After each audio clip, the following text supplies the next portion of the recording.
नागपूरमध्ये हिवाळी अधिवेशन सुरू झालंय आणि पहिल्याच दिवशी एक आकडा अक्षरशः बॉम्बसारखा फुटला. तब्बल 75,000 कोटी रुपयांच्या पुरवणी मागल्या. आता हा आकडा इतका मोठा आहे की सामान्य माणसाला त्याचा अंदाजही येत नाही. हो, आणि यातली खरी गंमत तर पुढे आहे. या प्रचंड रकमेपैकी जवळपास 20,000 कोटी रुपये हे थेट शेती आणि शेतकऱ्यांसाठी आहेत. त्यामुळे वरवर पाहिलं तर वाटतं की वा, शेतकऱ्यांसाठी खूप मोठी मदत जाहीर झाली आहे. बरोबर. आणि म्हणूनच आज आपण याच गोष्टीचा जरा छडा लावणार आहोत. ही 75,000 कोटींची घोषणा म्हणजे शेतकऱ्यांसाठी खरोखरच एक लाईफलाईन आहे की राज्याच्या आर्थिक आजारपणावर लावलेली एक तात्पुरती बँडेज? चला, या आकड्यांच्या आत दडलेलं सत्य शोधूया. सुरुवात एका अगदी मूलभूत प्रश्नापासून करूया. मला वाटतं हा प्रश्न अनेकांना पडला असेल. या पुरवणी मागण्या म्हणजे नेमकं काय असतं? म्हणजे वर्षाच्या सुरुवातीला एकदा अर्थसंकल्प, आपलं बजेट सादर होतं. मग मध्येच हे हजारो कोटी रुपये मागण्याची गरज का पडते? हा खूप चांगला प्रश्न आहे, कारण याच संकल्पनेत सगळं राजकारण आणि आपलं अर्थकारण दडलेलं आहे. सोप्या भाषेत सांगायचं तर बघा, वर्षाच्या सुरुवातीला सरकार जे बजेट मांडतं तो एक अंदाज असतो. म्हणजे आम्ही वर्षभरात साधारणपणे इतका खर्च करू. पण हे अंदाजपत्रक आहे, वचनपत्रक नाही. अच्छा, म्हणजे प्लॅनिंग आणि प्रत्यक्षात घडणाऱ्या गोष्टी यात फरक पडू शकतो, बरोबर ना? अगदी तसंच फरक पडतोच. समजा वर्षभरात अनपेक्षितपणे पूर आला किंवा दुष्काळ पडला. आता अशा नैसर्गिक आपत्तींसाठी बजेटमध्ये आधीच तरतूद नसते, किंवा सरकारला अचानक एखादी नवीन योजना सुरू करावीशी वाटली तर त्यासाठी पैसा कुठून आणायचा? तर अशा अनपेक्षित किंवा बजेटमध्ये न बसलेल्या खर्चांसाठी सरकार विधिमंडळासमोर एक नवीन मागणी ठेवते. यालाच पुरवणी मागणी म्हणतात. म्हणजे हे एक प्रकारे आर्थिक टॉपअप रिचार्ज करण्यासारखं झालं. ठीक आहे, संकल्पना स्पष्ट झाली. आता यावेळेसच्या मागण्यांमधल्या त्या लाईफलाईन वाटणाऱ्या भागावर येऊया. शेतकऱ्यांना थेट दिलासा देणारी सर्वात मोठी तरतूद कोणती आहे यात? यातली सर्वात मोठी आणि स्वागतार्ह तरतूद आहे ती अतिवृष्टीग्रस्त शेतकऱ्यांसाठी. जवळपास 4,800 कोटी रुपये खास त्या शेतकऱ्यांसाठी बाजूला काढले आहेत ज्यांना मागच्या अतिवृष्टीत नुकसान होऊनही मदत मिळाली नव्हती. अच्छा, म्हणजे जे शेतकरी मदतीपासून वंचित राहिले होते त्यांच्यासाठी ही तरतूद आहे. पण त्यांना मदत का मिळाली नव्हती?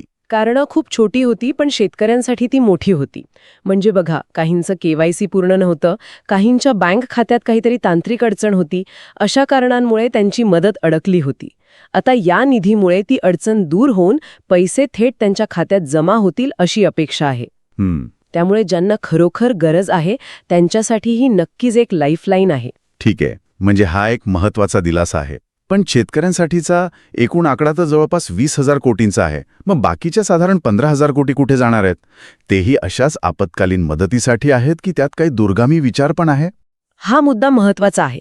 या 4,800 कोटींव्यतिरिक्त एक मोठी रक्कम राज्याच्या आपत्ती व्यवस्थापन निधीसाठी म्हणजे SDRF साठी दिली आहे. याचा अर्थ भविष्यात अशा आपत्कालीन परिस्थितीसाठी राज्य सरकार सज्ज राहील. याशिवाय रब्बी हंगामासाठीचं अनुदान आहे, कृषी पंपांच्या वीज बिलात सवलत यासाठीही निधी आहे. आणि मला वाटतं प्रधानमंत्री कुसुम योजनेचाही उल्लेख आहे, ज्याची सध्या खूप चर्चा सुरू आहे. बरोबर. प्रधानमंत्री कुसुम योजनेच्या घटक B साठी म्हणजे सौर कृषी पंपांसाठी एक भरीव तरतूद केली आहे. या योजनेमुळे काय होतं की शेतकऱ्यांना दिवसा सिंचन करता येतं आणि त्यांचा विजेचा खर्चही वाचतो. त्याचबरोबर वस्त्रोद्योग क्षेत्राला चालना देण्यासाठीही निधी दिलाय, ज्याचा अप्रत्यक्ष फायदा कापूस उत्पादक शेतकऱ्यांना होऊ शकतो. तर हो, या घोषणा दिलासादायक वाटतात. म्हणजे हा झाला नाण्याचा एक भाग, जो लाईफलाईन असल्याचा दावा करतोय. पण आता नाण्याची दुसरी बाजू पाहूया, जिथे या घोषणेमागची बँडेज दिसायला लागते. आपण जेव्हा जुन्या आश्वासनांकडे बघतो तेव्हा या चित्रात काहीतरी गडबड आहे असं वाटायला लागतं. सुरुवात करूया कर्जमाफीच्या मुद्द्यावरून. त्याचं काय झालं? आणि इथेच या सगळ्या चकचकीत आकड्यांमागचं वास्तव समोर येतं. काही वर्षांपूर्वी कर्जमाफी योजना जाहीर झाली होती, त्या संदर्भात न्यायालयाने सरकारला काही स्पष्ट आदेश दिले होते. त्या आदेशांची पूर्तता करण्यासाठी सरकारला जवळपास 6,000 कोटी रुपयांची गरज होती. 6,000 कोटी? आणि या 75,000 कोटींच्या पॅकेजमध्ये त्यासाठी किती तरतूद आहे? फक्त 500 कोटी. थांबा, 1 मिनिट. जिथे 6,000 कोटींची गरज आहे तिथे फक्त 500 कोटी? म्हणजे गरजेच्या 10%पेक्षाही कमी. याचा अर्थ काय लावायचा? ही योजना आता गुंडाळण्याच्या मार्गावर आहे असं सरकारचं हे सूचक विधान आहे का? हे अगदी तसंच दिसतंय. 500 कोटी म्हणजे अगदीच तोंडदेखली तरतूद झाली. याचा स्पष्ट अर्थ असा आहे की हजारो पात्र शेतकरी जे या कर्जमाफीच्या आशेवर होते त्यांना याही वर्षी दिलासा मिळण्याची शक्यता जवळजवळ 0 आहे. ही एक मोठ्या आश्वासनापासून घेतलेली फारकत आहे. एका बाजूला नवीन मदत जाहीर करायची आणि दुसऱ्या बाजूला जुनी देणी मात्र द्यायची नाहीत. म्हणजे एका खिशात पैसे टाकायचे आणि जुन्या आश्वासनांनी भरलेला दुसरा खिसा रिकामाच ठेवायचा. आणि हा एकमेव विषय नाहीये. महाडीबीटी पोर्टलवर शेतकऱ्यांनी खरेदी केलेल्या ट्रॅक्टर किंवा इतर अवजारांचं अनुदानाचं काय? ते पैसेही अनेक महिन्यांपासून अडकलेले आहेत. बरोबर. आणि त्याबद्दल या पुरवणी मागण्यांमध्ये एक शब्दही नाही. निधीची तरतूद तर दूरच राहिली. यातून एक पॅटर्न स्पष्ट दिसतोय. सरकारचं प्राधान्य हे इव्हेंट मॅनेजमेंट सारखं झालं आहे. जेव्हा एखादी आपत्ती येते तेव्हा मोठी घोषणा करायची, माध्यमांमध्ये वाहवा मिळवायची. पण ज्या योजना शांतपणे सातत्याने राबवायच्या असतात, ज्यामुळे शेतकऱ्यांचं आयुष्य खरंच सुधारेल, त्या योजना मात्र निधी अभावी मागे पडत आहेत. पण यावर कोणी असाही युक्तिवाद करू शकतं की सरकार जे करते ते योग्यच आहे. ज्या शेतकऱ्यावर सध्या संकट आलं आहे त्याला मदत करणं ही पहिली प्राथमिकता असायला हवी. जुनी कर्जमाफी किंवा अनुदान नंतरही देता येईल. संकटात सापडलेल्याला आधी वाचवणं महत्त्वाचं नाही का? मुद्दा बरोबर आहे. आपत्कालीन मदत ही सर्वोच्च प्राथमिकता असलीच पाहिजे, यात वादच नाही. पण प्रश्न तो नाहीये. प्रश्न आहे नियोजनाचा. जर तुमचं आर्थिक नियोजन योग्य असेल तर तुम्हाला आपत्कालीन मदतीसाठी जुन्या योजनांचा बळी द्यावा लागत नाही. अच्छा. तेव्हा याचा अर्थ तुमची आर्थिक गाडी रुळावरून घसरली आहे. आणि इथेच आपण या चर्चेच्या मूळ गाभ्याकडे येतो. हे जे काही घडतंय, नवीन घोषणा, अपूर्ण आश्वासनं, आपत्कालीन मदतीवरचा भर, हे सगळं राज्याच्या आर्थिक स्थितीचं प्रतिबिंब आहे. आता आपण त्या मोठ्या चित्राबद्दल बोलूया. राज्याची तिजोरी सध्या काय सांगते? राज्याची तिजोरी सध्या प्रचंड दबावाखाली आहे. आजच्या घडीला आपल्या राज्यावर 9 लाख कोटी रुपयांपेक्षा जास्त कर्ज आहे.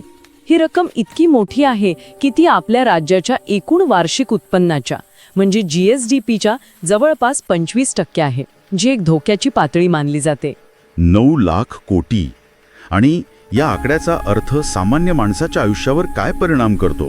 कारण हे आकडे ऐकायला मोठे वाटतात, पण ते थेट खिशाला कसे भिडतात हे समजणं महत्त्वाचं आहे. त्याचा थेट परिणाम आपल्या सगळ्यांवर होतो. या 9 लाख कोटींच्या कर्जावर आपल्याला दरवर्षी व्याज भरावं लागतं. आणि तो व्याजाचा आकडा ऐकला तर धक्काच बसेल. दरवर्षी आपण जवळपास 70,000 कोटी रुपये फक्त व्याज म्हणून भरतो. ही मूळ रक्कम नाही, फक्त व्याज आहे. एक मिनिट, 70,000 कोटी? हा आकडा तर आपण ज्या पुरवणी मागण्यांवर चर्चा करतोय त्या 75,000 कोटींच्या जवळ जाणार आहे. म्हणजे एकीकडे आपण विकासासाठी 75,000 कोटींची मागणी करतोय आणि दुसरीकडे जवळजवळ तेवढीच रक्कम फक्त जुन्या कर्जाचं व्याज भरण्यात वाया घालवतोय. तुम्ही अगदी अचूक मुद्दा पकडला आहे. विचार करा, 70,000 कोटी रुपयांमध्ये काय होऊ शकतं? या रकमेत मुंबई नागपूर समृद्धी महामार्गासारखा एक मोठा प्रकल्प दरवर्षी उभा राहू शकतो. राज्यातल्या सगळ्या सरकारी शाळा आणि रुग्णालयांचा कायापालट होऊ शकतो. पण ही सगळी रक्कम कुठे जातीये? तर फक्त जुन्या कर्जाचं व्याज भरण्यात. आणि जेव्हा विकासासाठी पैसा कमी पडतो तेव्हा सरकार काय करतं? पेट्रोल डिझेलवर कर वाढवतं, मालमत्तेचे दर वाढवतं, म्हणजेच सामान्य माणसाच्या खिशावर भार टाकतं. त्याच सगळ्या संदर्भात मला एक रुपयात पीक विमा योजनेच्या वेळची एक घोषणा आठवते. सरकारने तेव्हा कृषी समृद्धी योजनेची घोषणा केली होती आणि त्या दरवर्षी 5,000 कोटी गुंतवणार असं सांगितलं होतं. त्या योजनेचं काय झालं? ती योजना तरी रुळावर आहे का? नाही. त्या योजनेतही कोणतीही ठोस प्रगती झालेली दिसत नाही. आणि हेच या सगळ्या गोष्टीचं सार आहे. सरकारचा दृष्टिकोन प्रोॲक्टिव्ह म्हणजे दूरदृष्टीचा नसून रिॲक्टिव्ह झालाय. म्हणजे आग लागल्यावर विहीर खोदण्याचा, समस्या उद्भवल्यावर पॅकेज जाहीर करायचं. पण भविष्यात तशी समस्या येऊच नये यासाठी कायमस्वरूपी उपाययोजना करण्यावर भर नाही. म्हणजे या पुरवणी मागण्या म्हणजे आर्थिक नियोजनाच्या अपयशाचं लक्षण आहे असं म्हणायचं का तुम्हाला? नक्कीच. हे बघा, अधूनमधून छोट्या मोठ्या पुरवणी मागण्यांची गरज लागणं स्वाभाविक आहे. पण जेव्हा तुम्हाला वर्षाच्या शेवटी मूळ बजेटच्या जवळपास 20-25% रक्कमेच्या पुरवणी मागण्या मांडाव्या लागतात, तेव्हा तेव्हा याचा सरळ अर्थ होतो की तुमचं मूळ बजेटच वास्तवापासून दूर होतं. ते एक राजकीय डॉक्युमेंट होतं, आर्थिक नियोजनाचा आराखडा नव्हता. खरी शासन प्रणाली आता या पुरवणी मागण्यांमधून चालवली जाते, ज्यावर बजेटसारखी सखोल चर्चा होत नाही. तर आजच्या चर्चेतून आपण ज्या प्रश्नाचं उत्तर शोधायला निघालो होतो त्याचं चित्र आता बरंचसं स्पष्ट झालंय. ही 75,000 कोटींची घोषणा म्हणजे लाईफलाईन आणि बँडेज यांचं एक विचित्र मिश्रण आहे. हो, ज्या अतिवृष्टीग्रस्त शेतकऱ्यांची मदत तांत्रिक कारणांमुळे अडकली होती त्यांच्यासाठी नक्कीच एक लाईफलाईन आहे. पण त्याच वेळी कर्जमाफी आणि अवजाऱ्यांच्या अनुदानापासून वंचित राहिलेल्या हजारो शेतकऱ्यांसाठी ही केवळ एक बँडेज आहे, जी त्यांच्या जुन्या जखमांवर मलम लावत नाही, उलट त्याकडे दुर्लक्ष करते. आणि या सगळ्याच्या मुळाशी आहे राज्याची बिघडलेली आर्थिक स्थिती. 9 लाख कोटींचं कर्ज आणि त्यावर जाणारं 70,000 कोटींचं व्याज. हे आकडे सांगतात की आपण एका आर्थिक दुष्टचक्रात अडकलो आहोत. बरोबर. आपल्या स्रोतांमधील माहिती हेच अधोरेखित करते की केवळ लोकप्रिय किंवा तात्पुरत्या मदतीच्या घोषणा करण्याऐवजी राज्याच्या आर्थिक आरोग्यासाठी शाश्वत विकासाला प्राधान्य देण्याची नितांत गरज आहे. नाहीतर आपण प्रत्येक संकटानंतर मदतीसाठी असेच पॅकेज जाहीर करत राहू आणि राज्याची तिजोरी मात्र दिवसेंदिवस रिकामी होत जाईल. या चर्चेच्या शेवटी एक विचार मनात येतो. कोणत्याही राज्याच्या अर्थव्यवस्थेची खरी ताकद कशात मोजली पाहिजे? केवळ आपत्कालीन परिस्थितीत मदत वाटण्याच्या क्षमतेवर, की भविष्यात अशी संकटं कमीत कमी यावीत यासाठी केलेल्या दूरगामी गुंतवणुकीवर? याचा विचार आपण सगळ्यांनी करायला हवा.